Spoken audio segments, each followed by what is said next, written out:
ఏళ్ల క్రితం కాలిపోయిన ఒక బడి, అందులో చనిపోయిన మాస్టర్, చనిపోయిన పిల్లలు. కానీ అమావాస్య రాత్రి ఆ బడిలో ఇప్పటికీ తరగతులు జరుగుతున్నాయి.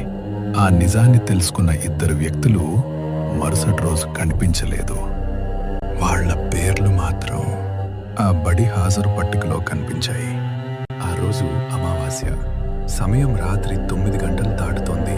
ఆకాశం ఉరుములతో దద్దరిల్లుతోంది. వర్షం కుండపోతగా కురుస్తోంది. రవి, సుబ్బారావు ఇద్దరు ఒక పాత ఎద్దుల బండిపై అడవి మార్గం గుండా ప్రయాణిస్తున్నారు. రవి వయసు 25 ఏళ్ళు. దయ్యాలు, ఆత్మలు అంటే అస్సలు నమ్మని ధైర్యశాలి. కానీ సుబ్బారావు అలా కాదు. ఆయనకు 60 ఏళ్లుంటాయి. లోకం పోకడ తెలిసినవాడు. కొన్ని ప్రాంతాలకు అదృశ్య శక్తుల శాపం ఉంటుందని బలంగా నమ్మేవాడు. ఎద్దుల మెడలో ఉన్న గంటలు గణగణనమంటూ మోగుతున్నాయి. చుట్టూ దట్టమైన అడవి, చెట్ల ఆకులు గాలికి భయంకరంగా ఊగుతూ ఏవో రాక్షస ఆకారాల్లా కనిపిస్తున్నాయి. అప్పుడప్పుడు మెరుపులు మెరవడంతో అడవి మరింత భయంకరంగా కనిపిస్తోంది. అకస్మాత్తుగా ఇప్పటి వరకు నెమ్మదిగా నడుస్తున్న ఎద్దులు ఒక్కసారిగా ఆగిపోయాయి. హోయ్ హోయ్, ముందుకు నడవండి. సుబ్బారావు ఎంత ప్రయత్నించినా ఎద్దులు కదల్లేదు. అంతేకాదు, అవి భయంతో వణుకుతున్నట్లు కనిపించాయి. వాటి కళ్ళు ఒకే దిశలో నిలిచిపోయాయి. వర్షం మరింత ఉధృతంగా కురుస్తోంది. చలికి ఇద్దరూ గజగజ వణుకుతున్నారు. అప్పుడే సుబ్బారావు దూరంగా ఒక చిన్న దీపం వెలుగును గమనించాడు. ఆ కారు చీకటిలో ఆ వెలుగు మాత్రమే ఆశలా కనిపించింది. బాబాయ్, అక్కడ ఒక వెలుగు కనిపిస్తోంది. ఈ వర్షంలో ఇక్కడ ఉండటం కంటే అక్కడికి వెళ్ళడం మంచిది. ఎద్దుల బండిని పక్కన వదిలేసి ఇద్దరూ ఆ వెలుగు వస్తున్న వైపుగా నడవటం మొదలుపెట్టారు. అడవి మధ్యలో ఎటువంటి నివాసాలు లేని చోట ఒక పాత పెంకుటిల్లు లాంటి భవనం కనిపించింది. దగ్గరికి వెళ్లి చూస్తే అదొక పాత బడి. ఆశ్చర్యకరంగా ఆ రాత్రిపూట కూడా లోపల లాంతరు వెలుగుతోంది. ఎవరో ఉన్నారని ఆశతో రవి తలుపు తట్టాడు. తలుపు నెమ్మదిగా కిర్రుమంటూ తెరుచుకుంది. లోపల ఒక నడి వయసు వ్యక్తి నిలబడి ఉన్నాడు. అతను చూడటానికి చాలా పాలిపోయి కళ్ల కింద నల్లటి వలయాలతో ఉన్నాడు. అతను ఆ బడి మాస్టర్ లాగా కనిపించాడు. లోపలికి రండి, వర్షం తగ్గేదాకా ఇక్కడే ఉండండి. రవి, సుబ్బారావులు లోపలికి వెళ్లారు. అక్కడ ఎటువంటి ఫర్నిచర్ లేదు. గోడలన్నీ నల్లబడి ఉన్నాయి.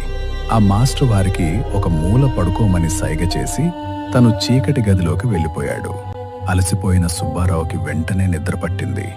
కాని రవికి మాత్రం ఏదో తెలియని అశాంతి. ముఖ్యంగా అడవిలో ఆ ఎద్దులు ఎందుకు ముందుకు రావడానికి నిరాకరించాయో అనే ఆలోచనే అతని మనసును వెంటాడుతోంది. బయట ఉరుములు మరింత భయంకరంగా వినిపిస్తున్నాయి. ఆ రాత్రి తన జీవితాన్ని శాశ్వతంగా మార్చబోయే భయం ఆ పాత బడిలో తన కోసం ఎదురు చూస్తోందని రవికి ఇంకా తెలియదు. సమయం అర్ధరాత్రి 12:30. బయట వర్షం శబ్దం తప్ప మరేమీ వినిపించడం లేదు. అకస్మాత్తుగా రబ్బర్ బంతి ఎగురుతున్న శబ్దం వినిపించింది. రవి కళ్ళు తెరిచాడు. కారిడార్ చివరి నుండి ఒక చిన్న బంతి దానంతటదే దొర్లుకుంటూ వచ్చి అతని కాళ్ళ దగ్గర ఆగిపోయింది. ఆ వెంటనే ఆ నవ్వులు విన్న రవి టార్చ్ వెలిగించి ఆ వైపు నడిచాడు. కారిడార్ చివర ఉన్న తరగతి గది దగ్గరకు చేరుకుని లోపలికి తొంగి చూశాడు. అక్కడ 10 మంది పిల్లలు వరుసగా కూర్చున్నారు. వారందరూ బ్లాక్ బోర్డ్ వైపు తిరిగి ఉన్నారు. వారి ముఖాలు కనిపించటం లేదు. చిరిగిన బట్టలు, బూడిదతో కప్పబడిన శరీరాలు, గది మొత్తం కాలిన వాసనతో నిండిపోయింది. అప్పుడే రవి చూపు బ్లాక్ బోర్డ్ మీద పడింది. అందులో ఒకే వాక్యం రాసి ఉంది: మాతో పాటే ఉండిపోండి. రవి వెనక్కి అడుగు వేయగానే బోర్డు కింద ఉన్న శుద్ధముక్క వాటంతటా అవే కదలడం ప్రారంభించింది. అతని కళ్ల ముందే కొత్త అక్షరాలు కనిపించాయి. రవి, నువ్వు ఆలస్యంగా వచ్చావు. భయంతో రవి గడ్డకట్టినట్టు నిలిచిపోయాడు. వెంటనే వెనక్కి తిరిగి చూశాడు. కాసేపటి క్రితం ఖాళీగా ఉన్న బెంచీల మీద ఇప్పుడు పిల్లలు కూర్చున్నారు. ఒక్కసారిగా వారందరూ తలను పైకి ఎత్తారు. వారి కళ్ల స్థానంలో నల్లటి గుంతలు మాత్రమే కనిపిస్తున్నాయి. అని గది మొత్తం నవ్వులతో మార్మోగిపోయింది. భయంతో రవి వెనక్కి తడబడిపోయాడు. అప్పుడే తన వెనక ఎవరు పిల్లలు చదువుకుంటున్నారు, శబ్దం చేయకు. ఆ గొంతు వినగానే రవి భయంతో కేక వేశాడు. అతను పరుగెత్తుకుంటూ వెళ్లి సుబ్బారావును నిద్రలేపాడు. అప్పుడే వాళ్లు ఆశ్రయం అనుకున్న ఆ పాత బడి నిజానికి ఒక శాపగ్రస్త సమాధి అని రవికి అర్థమైంది. బాబాయ్, మనం వెంటనే ఇక్కడి నుంచి వెళ్ళిపోవాలి. ఇది మనుషులుండే చోటు కాదు అని చెప్పి రవి సుబ్బారావును బలవంతంగా లేపాడు. ఏం జరిగిందో పూర్తిగా అర్థం కాకపోయినా రవి ముఖంలో కనిపిస్తున్న భయాన్ని చూసి సుబ్బారావు కూడా ఒక్క మాట మాట్లాడకుండా అతని వెంట బయలుదేరాడు. ఇద్దరూ ఆ కుండపోత వర్షంలోనే చీకట్లోకి పరుగులు తీశారు. వెనక్కి తిరిగి చూసే ధైర్యం కూడా వారికి లేదు. అడవిలోని ముళ్ళు, రాళ్ళు, బురద ఏదీ పట్టించుకోకుండా వారు పరిగెడుతూనే ఉన్నారు. చివరకు తెల్లవారుజామున 4 గంటల సమయంలో అడవి దాటి ఒక చిన్న రహదారిపైకి చేరుకున్నారు. అక్కడ ఒక చిన్న టీ కొట్టు తెరిచి ఉంది. ప్రాణాలు అరచేతిలో పెట్టుకుని వచ్చిన వారిని చూసి టీ కొట్టు యజమాని వెంటనే 2 గ్లాసుల వేడి టీ ఇచ్చాడు. వణుకుతున్న చేతులతో టీ అందుకున్న రవి రాత్రి జరిగినదంతా చెప్పడం ప్రారంభించాడు. అడవిలోని పాతబడి, వింతగా కనిపించిన మాస్టర్, అర్ధరాత్రి వినిపించిన పిల్లల నవ్వులు, బ్లాక్ బోర్డ్ మీద రాసిన సందేశం అన్నీ వివరంగా చెప్పాడు. అతని మాటలు వింటున్న కొద్దీ టీ కొట్టు యజమాని ముఖం మారిపోతోంది. అతని చేతులు వణకడం మొదలయ్యాయి. అకస్మాత్తుగా అతని చేతిలో ఉన్న టీ గ్లాస్ జారి నేలపై పడి పగిలిపోయింది. కొన్ని క్షణాలు అతను ఏమీ మాట్లాడలేదు. కేవలం భయంతో వారివైపు చూస్తూ నిలబడ్డాడు. ఆ అబ్బాడి పేరు మళ్ళీ నా ముందు చెప్పకండి బాబు. ఆ మాట విన్న వెంటనే రవి, సుబ్బారావు ఒకరి ముఖం ఒకరు చూసుకున్నారు. వారి గుండెల్లో తెలియని భయం మొదలైంది. ఎందుకన్నా? అక్కడ అసలు ఏమైంది? ఆ బడి 20 ఏళ్ల క్రితమే కాలిపోయింది బాబు. ఒక భయంకరమైన అగ్ని ప్రమాదంలో అక్కడ ఉన్న మాస్టర్, 12 మంది పిల్లలు అందరూ సజీవ దహనమయ్యారు. అప్పటినుంచి ఆ బడి శాపగ్రస్తమైపోయింది. అక్కడికి వెళ్ళిన వాళ్లలో చాలామంది తిరిగి రాలేదు. మీరు నిన్న రాత్రి చూసింది మనుషులను కాదు, వాళ్ళు ఇంకా ఆ బడిని వదిలి వెళ్ళలేదు. విషయం తీవ్రత అర్థమైన టీ కొట్టు యజమాని రవి మరియు సుబ్బారావులను తీసుకుని ఆ ఊరి సర్పంచ్ దగ్గరకు వెళ్ళాడు. గ్రామంలో జరిగిన ప్రతి విషాద ఘటనకు అతను ప్రత్యక్ష సాక్షి. రవి, సుబ్బారావులు జరిగినదంతా చెప్పగానే అతని ముఖం ఒక్కసారిగా గంభీరంగా మారిపోయింది. కొన్ని క్షణాలు తలవంచుకుని కూర్చున్నాడు. తర్వాత నెమ్మదిగా మాట్లాడడం ప్రారంభించాడు. 20 ఏళ్ల క్రితం జరిగిన ఆ అగ్ని ప్రమాదం గురించి అతను చెప్పడం ప్రారంభించాడు. ఆ రోజు కూడా ఇలాగే భారీ వర్షం పడుతోంది. పిల్లలు రాత్రి ప్రత్యేక తరగతిలో చదువుకుంటున్నారు. అకస్మాత్తుగా మంటలు చెలరేగాయి. కొన్ని నిమిషాల్లోనే మొత్తం బడి అగ్నికి ఆహుతైంది. పిల్లలు బయటికి పరిగెత్తేందుకు ప్రయత్నించారు. కానీ కూలిపోయిన తలుపులు, మండుతున్న కర్రలు వారి దారిని మూసేశాయి. ఆ బడి మాస్టర్ చివరి క్షణం వరకు పిల్లలను కాపాడటానికి ప్రయత్నించాడు. ఒక్క విద్యార్థినైనా బయటికి తీసుకురావాలని తన ప్రాణాలను సైతం లెక్క చేయలేదు. కాని చివరకు పిల్లలతో పాటు అతడు ఆ మంటల్లోనే కాలిపోయాడు. అప్పట్నుంచి ఆ మాస్టర్ తన తరగతిని వదిలి వెళ్ళలేకపోతున్నాడు. ఆ పిల్లలు కూడా తమ మాస్టార్ని వదిలి వెళ్ళలేకపోతున్నారు. వారి ఆత్మలు ఇప్పటికీ ఆ బడిలోనే చిక్కుకుపోయాయి.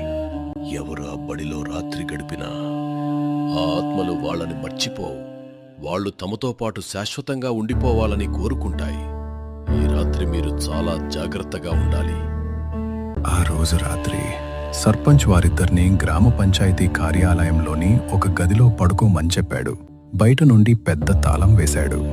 గది లోపల దేవుడి పటాలు, పవిత్ర తాయెత్తులు, పసుపు కుంకుమతో వేసిన రక్షణ చిహ్నాలు ఉన్నాయి. రాత్రి 12 గంటలు దాటింది. వాతావరణం మళ్లీ చల్లబడింది. అకస్మాత్తుగా కరెంటు పోయింది. బయట కుక్కలు భయంకరంగా ఏడవటం మొదలుపెట్టాయి. గదిలో కూర్చున్న రవి, సుబ్బారావులు ఊపిరి బిగబట్టారు. అప్పుడే తలుపు మీద ఎవరో కొడుతున్న శబ్దం వినిపించింది. ఇద్దరి గుండెలు వేగంగా కొట్టుకోవడం మొదలైంది. కిటికీ సందులోంచి చల్లటి గాలి లోపలికి వస్తోంది. ఆ గాలితో పాటు మాడిపోయిన మాంసం వాసన కూడా వ్యాపిస్తోంది. అప్పుడే కిటికీ బయట నుండి చిన్న పిల్లల గొంతులు వినిపించాయి. రవి అంకుల్, సుబ్బారావు తాతయ్య, మాతో పాటే ఉండిపోండి.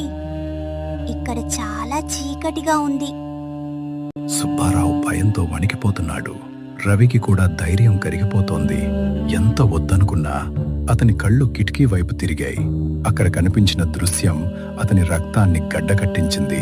కిటికీ ఊచల మధ్య నుంచి ఆ మాస్టర్ ముఖం కనిపిస్తోంది. సగం కాలిపోయిన ముఖం, రక్తంతో నిండిన కళ్ళు, పెదవులు లేకుండా బయటికి కనిపిస్తున్న పళ్ళు. అతని వెనుక వరుసగా నిలబడి ఉన్న పిల్లల నీడలు నెమ్మదిగా నవ్వుతున్నాయి. నేను చెప్పానుగా, పిల్లలు ఇంకా చదువుకుంటున్నారు. ఇప్పుడు మీరు కూడా రావాలి. మాస్టర్ చివరి మాటలు వినిపించగానే గది మొత్తం ఒక్కసారిగా కంపించడం ప్రారంభించింది. గోడల మీద ఉన్న దేవుడి పటాలు ఒక్కొక్కటిగా కింద పడిపోయాయి. తలుపుల మీద వేసిన పెద్ద తాళం తనంతట తానే విరిగిపోయింది. థడ్ థడ్ థడ్ అనే భయంకరమైన శబ్దంతో పంచాయతీ కార్యాలయ తలుపులు పటపటమంటూ తెరుచుకున్నాయి. బయట నుండి కారు చీకటి గదిలోకి ప్రవేశించింది. అది సాధారణ చీకటి కాదు, బతికున్న మనిషిని మింగేయగల చీకటి. ఆ చీకటి మధ్య నుండి నల్లగా కాలిపోయిన వందలాది చేతులు బయటకు వచ్చాయి. అవి నేల మీద పాకుకుంటూ రవి, సుబ్బారావుల వైపు కదిలాయి. ఒక్క క్షణంలోనే వారి కాళ్లను పట్టుకున్నాయి. వద్దు, మమ్మల్ని వదిలేయండి. రవి ఎంత గట్టిగా అరిచినా ప్రయోజనం లేకపోయింది. సుబ్బారావు కళ్లల్లో నీళ్లు తిరిగాయి. వారిద్దరినీ ఆ చేతులు నెమ్మదిగా బయటకు లాక్కెళ్లడం ప్రారంభించాయి. బయట కుండపోత వర్షం కురుస్తోంది. మెరుపులు ఆకాశాన్ని చీల్చుతున్నాయి. అడవి వైపు లాక్కెళ్తుండగా దూరంలో ఆ పాత బడి మళ్లీ కనిపించింది. అందులో లాంతర్లు వెలుగుతున్నాయి. పిల్లల చదివే శబ్దాలు వినిపిస్తున్నాయి. ఎప్పట్లాగే మరొక తరగతి ప్రారంభమైనట్టుగా. ఆ తర్వాత వారి అరుపులు కూడా వినిపించలేదు. మరుసటి రోజు ఉదయం గ్రామస్తులందరూ భయంతో ఆ పాత బడి వైపు పరిగెత్తారు. అక్కడికి చేరుకున్న తర్వాత వారికి గుండెలు ఆగిపోయినంత పని అయింది. ఆ శిథిలమైన తరగతి గదిలో మాస్టర్ టేబుల్ మీద ఒక పాత హాజరు పట్టిక తెరిచి ఉంది. సర్పంచ్ వణుకుతున్న చేతులతో ఆ పుస్తకాన్ని తెరిచాడు. అందులో మొదటి 12 పేర్లు 20 ఏళ్ల క్రితం చనిపోయిన పిల్లలవే. చివరి వరుసలో మాత్రం ఎర్రటి అక్షరాలతో కొత్తగా 2 పేర్లు కనిపించాయి. 13 రవి, 14 సుబ్బారావు. అలాగే కింద ఒక కొత్త వాక్యం రాసి ఉంది. తరగతికి స్వాగతం. వీరు ఇకపై మాతోనే ఉంటారు.